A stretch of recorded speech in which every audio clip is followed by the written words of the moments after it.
3년 연속 이어진 기근 때문에 이스라엘 왕국 전체가 고통을 당해야 했고, 책임을 통감한 다윗은 하나님께 기도에 무릎을 꿇었고, 하나님은 기근의 원인이 사울에 의해서 기브온 족속이 피 흘려 죽었다는 것을 알려주셨고, 기근의 원인을 알게 된 다윗은 이제 해결책을 찾기 시작합니다. 우선 사울에 의해 피를 흘려 죽어야 했던 기브온 족속의 유족들을 불러서 그들의 의견을 물었습니다. 내가 너희를 위해 어떻게 속죄하여야 너희가 여호와의 기업을 위하여 복을 빌겠느냐. 기브온 족속은 이렇게 대답하죠. 사울의 집안과 우리들 사이는 금전적인 보상으로 해결될 문제가 아닙니다. 그렇다고 우리가 우리 맘대로 복수할 수 있는 권리가 있는 것도 아닙니다. 그러면 너희가 원하는 것을 나에게 말하라. 내가 시행하겠다. 왕이시여, 그러면 우리를 죽이고 우리를 이스라엘 경내에서 쫓아내려고 했던 사울의 자손 7명을 우리에게 주십시오. 우리가 그들을 사울 집안의 성읍인 기브아에서 여호와 앞에서 목을 매달겠습니다. 그러니까 기브온 족속의 최종적인 요구는 사울 집안 7명을 목매달아 죽이겠다는 겁니다. 우리가 볼 때는 너무 심한 거 아니야 라고 생각할 수 있겠지만, 이는 결코 비난할 수 없는 요구입니다. 그러니까 그 당시에 관습과 신앙 문화에서 봐야 됩니다. 사실 7명이라는 숫자는 사울에 의해서 죽은 기브온 사람들의 숫자에 비하면 아무것도 아닙니다. 사울 때문에 죽어야 했던 기브온 사람들의 숫자는 훨씬 더 많았을 것으로 추측되거든요. 그러니까 동일한 숫자로 보복을 요구했다면 사울의 집안은 완전히 몰살당했을지도 모릅니다. 그럼에도 불구하고 기브온 사람들이 7명을 요구한 것은 이 7이라는 숫자가 성경에서 완전수잖아요. 그러니까 자신들의 무죄한 피 흘림을 보상할 수 있는 상징적인 의미를 가진 숫자였기 때문에 7명을 요구한 겁니다. 따라서 기브온 사람들은 그 당시에 존재했던 동해보복법, 동일한 피해를 입은 것을 동일한 보상으로 갚는다라는 그 처벌을 내리는 원칙을 따르는 대신에 똑같은 보복을 요구하지 않음으로써 자신들의 목적은 사울과 사울의 집안에게 복수하는 것이 아니라 자신들에게 주어진 피해 보복의 명령을 완수하려고 하는 겁니다. 그러니까 지금 우리가 가진 이 신학의 기준, 신앙의 기준, 이 법의 기준과는 확연히 다르죠. 이것을 여러분이 꼭 염두에 두셔야 됩니다. 그리고 이 경우에 있어서 우리 주님이 말씀하신 원수를 사랑하라, 용서하라 이 명령과는 전혀 다른 차원의 상황으로 봐야 됩니다. 어쨌든 기브온 사람들은 그렇게 사울 집안의 사람 7명을 목매달아 죽이겠다고 요구를 했습니다. 이건 어디까지나 기브온 사람들의 입장이죠. 그러나 사울과 그의 집안은 고의로 살인죄를 범한 것에 대한 상응한 처벌을 받아야 됩니다. 민수기 35장 31절을 보면 고의로 살인죄를 범한 살인자는 생명의 속전을 받지 말고 반드시 죽일 것이며 이렇게 말씀하고 있습니다. 그러니까 고의로 살인을 범하면 이 피해 보상을 물질로 하는 게 아니라 자기 목숨으로 갚아라 이거거든요. 사울은 고의로 살인죄를 범한 것이고 그것 때문에 그 징계를 지금 이스라엘 공동체 전체가 받고 있는 거 아닙니까? 따라서 이 징계를 끝내려면 죽은 사울을 대신하여 사울의 집안 누군가가 그 피를 대신해야 하는 겁니다. 이게 바로 피 흘린 죄는 피 흘림으로 갚는다라는 속죄의 원리입니다. 이 원리가 지금 이 징계에도 그대로 적용되고 있어요. 다윗도 이 속죄의 원칙을 압니다. 그러니까 이걸 거스를 수 없기에 어쩔 수 없이 이 징계를 끝내기 위하여 사울의 자손 7명을 내줄 수밖에 없었습니다. 그래서 사울과 사울의 첩 리스바사에 태어난 아들 2, 그리고 사울의 큰딸 메라벡에서 태어난 아드리엘의 아들 5을 기브온 사람들의 손에 넘겨주었습니다. 총 7명을 넘겨주죠. 그리고 이들을 넘겨받은 기브온 사람들은 사울의 성읍인 기브아 산에서 여호와 앞에서 이들의 목을 매달아 죽였습니다. 본문에서 이 여호와 앞에서라는 표현을 사용한 것은 기브온 사람들의 행위가 단순한 보복 행위가 아니라 여호와 하나님의 심판으로 보고 있는 것이고 기브온 사람들의 행위가 정당한 것임을 보여주는 표현입니다. 그렇게 7명이 목이 매달려 나무에서 죽어야 했습니다. 분명한 것은 이 사울 한 사람의 잘못된 판단, 잘못된 열심으로 말미암아 이스라엘 백성들 전체는 3년 연속 기근으로 큰 고통을 당해야 했고 결국 사울의 자손 7명이 죽어야 되는 비극적인 결과로 이어지고 말았습니다. 사울은 그렇게 보면 참 잘못 살았습니다. 죽어서까지 다윗과 왕국에게 피해를 끼치고 자신의 후손들에게도 엄청난 피해를 끼친 겁니다. 그래서 우리는 잘 살아야 됩니다. 정말 바르게 살아야 됩니다. 한 사람이 어떤 삶을 사느냐에 따라서 그 사람의 인생뿐만 아니라 후손들에게까지 커다란 영향을 미치기 때문입니다. 미국 뉴욕시 교육위원회가 작성한 한 보고서가 있습니다. 이 보고서는 동시대를 살았던 두 사람의 후손들에 대한 보고서인데 한 사람은 미국 명문대학인 프리스턴 대학을 설립한 신학자인 조나단 에드워즈고요. 또 한 사람은 동시대의 뉴욕에서 술집을 경영했던 당시 미국의 대표적인 부자로 인정받고 있던 무신론자 마스크 슐츠입니다. 조나단 에드워즈는 가정과 자녀들에 대한 교육적 기능이 있음을 깊이 인식하면서 신앙으로 자녀들을 교육시키고 길러야 자녀들이 진짜 행복해질 수 있다고 생각했던 사람입니다. 반면에 마스크 슐츠는 어떤 사업을 하든지 돈만 벌면 되고 돈만 있으면 내 자녀들을 행복하게 해줄 수 있다. 그래서 좋은 집에서 잘 먹고 잘 살고 그렇게 해주면 행복해질 수 있다고 생각했던 사람이에요. 자, 그렇게 동시대에 살았던 두 사람이 이제 죽고 난 뒤에 그 결과가 어떻게 됐는지 보겠습니다.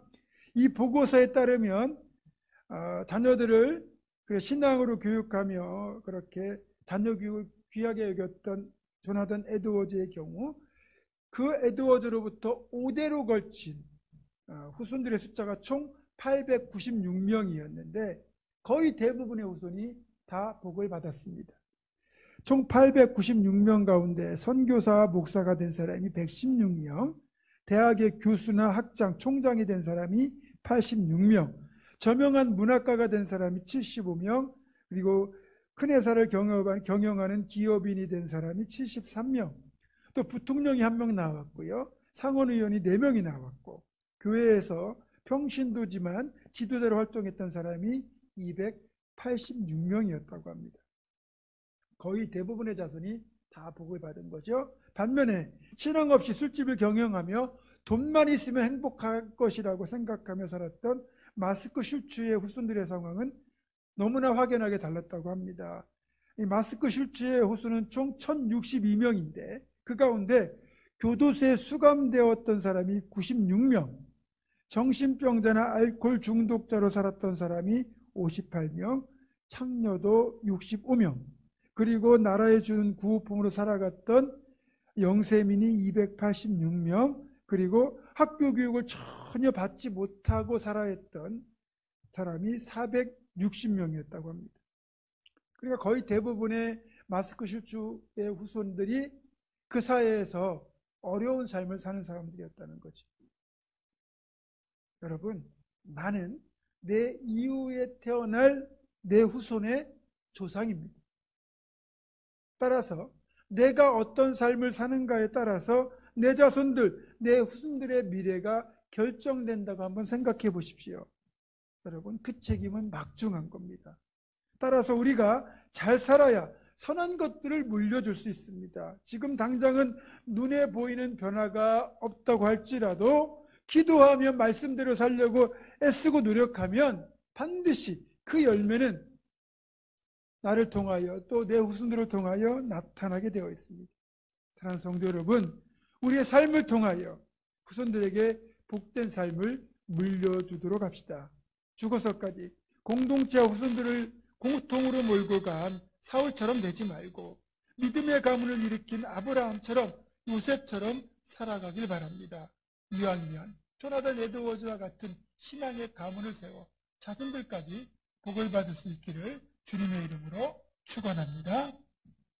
다윗과 기브온 사람들은 이제 하나님의 징계를 끝내기 위하여 그리고 율법에 규정된 절차대로 사울의 자손 7명을 나무에 매달았지만 그 일로 인하여 또 다른 고통을 겪게 된 사람이 있지요. 다름 아닌 사울의 첩 리스바였습니다. 그녀는 자신의 두 아들이 자신의 눈앞에서 나무에 목이 매달려 죽는 것을 지켜보아야만 했습니다. 제 아무리 흉악한 짓을 저지르고 사형을 당하는 경우를 할지라도 부모는 가슴이 아픈 법인데 단지 사울의 아들이라는 이유만으로 죽어야만 했던 자신의 아들들의 죽음 앞에서 리스바는 죽음보다 더 깊고 큰 고통을 겪어야만 했습니다. 우리 속담에도 부모는 땅에 묻고 자식은 가슴에 묻는다라고 하지 않습니까? 예전에 천만 관객을 동원했던 괴물이라는 영화에서 변희봉이라는 배우가 자신의 딸 현서를 잃고 괴로워하는 아들 송강호를 두둔하며 이렇게 말하는 장면이 나옵니다. 자식 잃은 부모의 마음이 한번 썩어 들어가기 시작하면 그 냄새가 심리 밖까지 진동하는 거예요. 자식을 잃은 부모의 마음을 정말 기가 막히게 표현하고 있는 대사라고 할 수 있습니다. 목숨보다 소중한 자식 둘을 한꺼번에 앞서 보내야 하는 리스바의 속이 어떻겠습니까? 아마도 새까맣게 타고 썩고 문드러져서 그 냄새가 온 이스라엘에 퍼져나가지 않았겠습니까? 놀라운 것은 리스바는 그렇게 엄청난 슬픔을 당한 상황 속에서도 또 그런 슬픔에 잠겨 있으면서도 결코 다윗을 원망하지 않았고 기브온 사람들을 원망하지 않았습니다. 그저 묵묵히 가슴으로 그 모든 상황을 품고 세상 모든 아픔을 홀로 감당하고 있었습니다. 어쩌면 죄로 물든 그 땅의 속죄를 자신들의 죽음으로 감당한 것을 알기에 그 힘든 시간들을 묵묵히 견뎌내고 있었는지 모릅니다. 저는 여기 리스바의 모습에서 우리 아버지 하나님의 마음을 발견합니다. 죄로 인해 죽을 수밖에 없는 우리 사람들을 살리기 위하여 하나뿐인 아들 예수를 십자가에 내어주시고 그 아들 예수의 고난과 죽음을 어쩌면 무력하게 바라보아야만 했던 아버지 하나님의 그 마음, 그 고통이 리스바가 겪어야 했던 그 고통, 달리 말하면 리스바가 겪어야 했던 그 엄청난 고통이 우리를 살리기 위한 아버지 하나님의 고통이었다는 겁니다. 자식들의 죽음 앞에서 리스바는 자식들이 매달렸던 그곳을 차마 떠나지 못합니다. 그곳 넓은 바위 위에 굵은 배를 가져다가 자리를 펴고 그곳에 앉아 통곡하며 시체를 지키기 시작합니다. 9절에 보면 그때가 보리추수를 막 시작할 때라고 되어 있으니까 우리 달력으로 지금 달력으로 환산하면 4월경이 됩니다. 그리고 하늘에서 시체의 비가 쏟아지기까지라고 그 자리를 지켰다고 되어 있죠. 이는 건기가 끝나고 우기가 시작되는 시기를 말하는데 우리 달력으로 환산하면 10월경이 됩니다. 그러니까 이스라엘의 건기가 6개월 정도 되는데 무려 6개월을 리스바는 그곳을 떠나지 않고 새나 들짐승들이 시체를 해하지 못하도록 그곳에서 시체를 지키고 있었던 겁니다. 건기기 때문에 이쪽은 건기가 굉장히 메마르거든요. 그러니까 나무에 매달리는 시체가 썩지는 않았을 겁니다. 6개월에 되는 실로 긴 시간을 리스바는 그곳을 떠나지 않고 있었습니다. 그녀의 애통, 그 애통을 또 하나님께 올려드리는 그녀의 인내가 6개월의 애도를 가능하게 했습니다. 그러나 너무나 안타까운 건 그렇게 긴장대에 목을 매달아 죽은 이 시체를 어느 누구도 내려서 장례를 치러주지 않았다는 겁니다.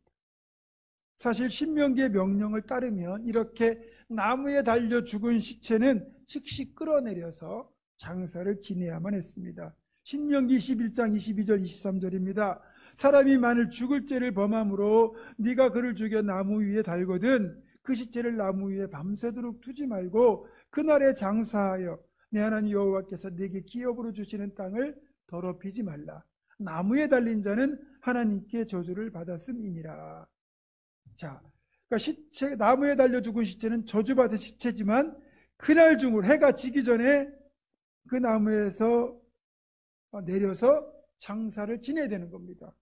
그런데 어찌된 이유인지 사울의 집안 사람들도 나서지 않고 기브온 사람들도 나서지 않고 심지어는 다윗도 나서지 않고 어느 누구도 시신들을 수습해서 장례를 행하지 않고 그냥 시체를 나무에 매단 채로 6개월을 방치하고 있었습니다. 제가 조금 전에 읽어드렸던 그 말씀 신명기 21장 23절에 보면 나무에 달린 자는 하나님께 저주를 받았다 이렇게 말씀했잖아요. 그러니까 이들이 저주받은 죽음이라고, 그래서 저주받은 시체에 손을 대는 것을 다들 꺼렸다고 볼 수도 있고, 달리 보면 다윗은 기브온 족속이 장례를 치렀겠지, 또 기브온 족속은 사울 집안이 장례를 치르겠지, 그렇게 생각을 하는 거고, 또 다른 사람들은 이 왕의 명령으로 결국 이 시체를 나무에 매단 건데 왕의 명령 없이 내릴 수는 없다 생각해서 그렇게 방치하고 있는지 모릅니다.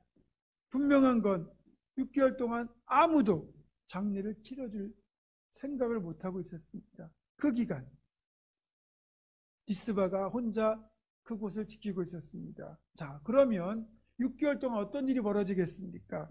6개월 동안 수많은 새와 들짐승들이 시체 냄새를 맡고 먹잇감으로 여기고 오지 않겠습니까? 그런데도 시신이 온전히 보존되었다는 건 무슨 뜻이겠습니까? 리스바가 그곳을 지키면서 새가 앉지 못하게 하고 들짐승이 다가오지 못하도록 온몸으로 계속 막아냈다는 거죠. 자신의 아들들이 저주받은 죽음을 했다고 여겨지는 걸 더 이상 용납할 수 없어서 그녀는 끝까지 그렇게 온몸으로 막아낸 겁니다. 그렇게 6개월이 지내니까 이것이 소문이 나기 시작했습니다. 그리고 다윗에게 이 사실이 보고가 되었습니다. 그리고 이 이야기를 들은 다윗은 리스바의 모습에 크게 찔림과 감동을 받았죠. 자신은 사울이 저지른 죄를 대속하겠다고 기브온 족속에게 사울의 자손 7을 죽이도록 내주었지만 정작 그 마무리까지 챙겨보지 않았고 그 과정에서 자식을 잃은 리스바의 애통을 방관하고 있었던 겁니다. 여러분, 다윗도요 자식을 둘이나 앞세웠거든요. 불미스러운 일이긴 하지만 암논이 압살롬에게 맞아서 죽었고 압살롬은 쿠데타를 일으켰다가 또 전쟁터에서 죽었습니다.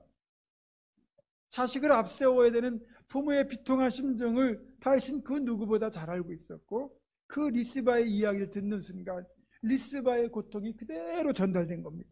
그래서 서둘러서 이번에는 온전한 마무리를 위하여 적극적으로 나섭니다.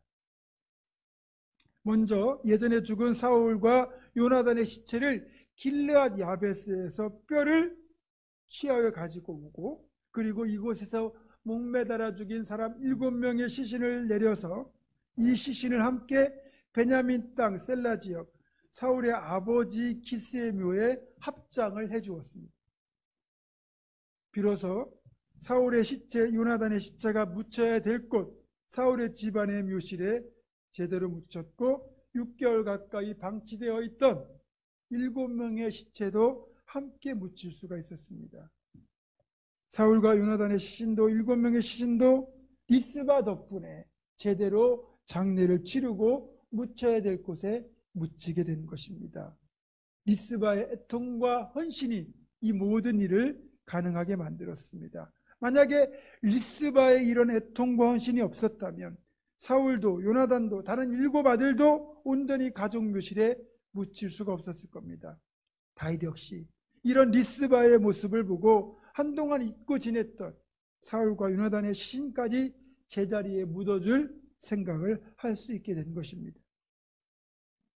이렇게 사울 집안과 기브온 족속 사이에 있었던 피 흘림과 죽음에 대한 하나님의 징계는 이 모든 일이 마무리되고 난 뒤에야 비로소 풀렸습니다. 놀랍게도 다윗이 이들의 장례를 치러주고 난 뒤 하늘에서는 그토록 기다리던 비가 내리기 시작했습니다.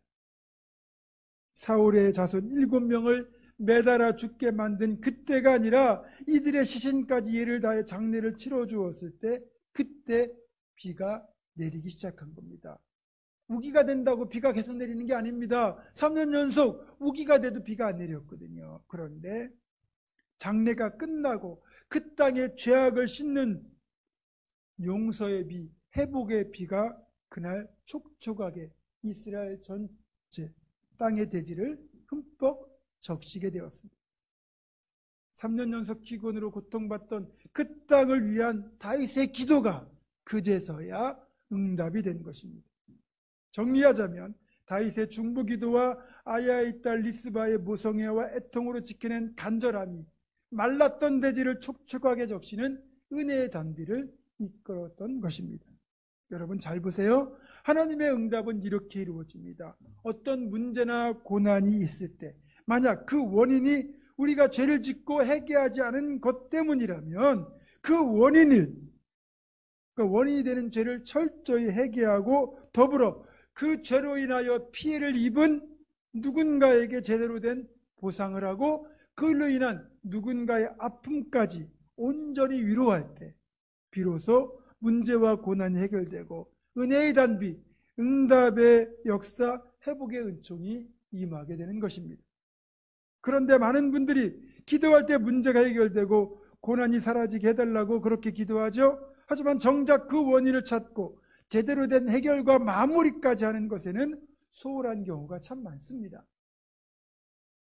다 그런 건 아니지만 많은 경우 이것이 제대로 되지 않았기 때문에 여전히 기도해도 응답이 되지 않는 겁니다. 정리하면 죄의 문제가 먼저 해결되어야 응답이 온다는 것, 관계 회복되고 나서야 축복이 온다는 사실도 우리는 확인할 수 있습니다.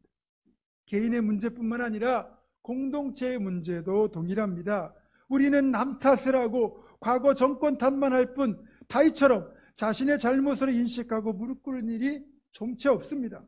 물론 정치라는 것이 그렇고 인간의 본성이 그렇지만 적어도 다윗처럼 리스바처럼 기도하고 애통하는 자세가 절실히 필요한 때입니다. 지난주에도 말씀드렸지만 지금 한반도 땅을 한번 보십시오. 남북 간의 위기 상황에 더하여 우리 대한민국은 영적인 가뭄, 경제적인 가뭄, 도덕적 가뭄까지 총체적인 위기 상황입니다. 여기에 더하여 지구촌의 풍경은 더 끔찍합니다. 러시아 우크라이나 전쟁은 여전히 지속되고 있고 이스라엘과 하마스 간의 전쟁, 예멘 반군의 테러 등 끔찍한 일들이 계속되고 있고요. 그리고 기후위기와 천재지변으로 인한 각종 재난으로 사방에서 온통 죽음의 냄새가 풍겨옵니다. 자금의 이런 현실 앞에서 이 모든 것은 남 탓이라고, 내 잘못이 아니라고 합리화할 때가 아니라는 겁니다. 이럴 때 다윗과 리스바가 우리에게 필요합니다. 다윗처럼 이 기근에 대한 책임을 사울 탓을 하지 않고 자신의 책임으로 여기고 무릎 꿇는 중보 기도자가 필요합니다. 또한 사망의 자리에서 애통하며 눈물을 흘리는 리스바가 필요합니다. 세월호 사건, 이태원 참사, 오송지하 차도 등 이런 많은 생명이 죽는 참사를 보며 리스바처럼 이것들을 자신의 아픔으로 여기며 이런 고통을 더 이상 다른 이들이 겪지 않도록 자리를 지켜줄 누군가가 필요합니다. 그리고 이렇게 애통하는 자를 통하여 하나님은 위로의 손길을 베풀어 주십니다. 말씀을 정리합니다. 참으로 복잡하고 혼란하고 암울하기까지 한 시대를 우리는 살아가고 있습니다. 이런 시대 속에서 때로는 개인적으로나 공동체 앞에 예상하지 못했던 문제가 발생하고 고난이 닥쳐오기도 합니다. 그 때문에 견디기 힘든 고통과 슬픔을 우리는 겪어야 할 때도 있습니다. 이럴 때 우리 모두 자신에게 닥친 아픔 앞에서 다윗처럼 기도의 무릎을 꿇어야 합니다. 또 리스바처럼 십자가를 지듯 묵묵히 고통을 품고 애통의 마음으로 감당해야 됩니다. 그럴 때 결국 우리 하나님은 그 무거운 고통을 내려놓게 하시고 끝내는 목마른 대지에 단비를 내려주시듯 문제가 해결되고 고통이 사라지는 은혜의 시간을 허락하실 것입니다. 우리 모두 이 시대 다윗과 같은 기도의 중보자 리스바와 같은 심정으로 애통하는 사람이 되어 그런 우리를 통하여 하나님께서 용서와 회복을 이루시고 단비의 은혜를 허락하시는 온전한 치유의 은혜를 누리는 그런 은총의 역사가 있기를 주님의 이름으로 축원합니다. 기도하겠습니다. 우리 죄를 대속하신 주님께서 십자가 보혈의 피로 모든 갈등과 분열과 제약을 해결하시고 우리에게 하나님의 샬롬을 주셨던 것처럼 우리도 모든 죄악의 문제를 해결하며 가뭄으로 신음하는 이 땅에 은혜의 단비를 내리게 만드는 온전한 중보자로 살아가게 하여 주시옵소서. 우리 주 예수 그리스도의 이름으로 기도드립니다. 아멘.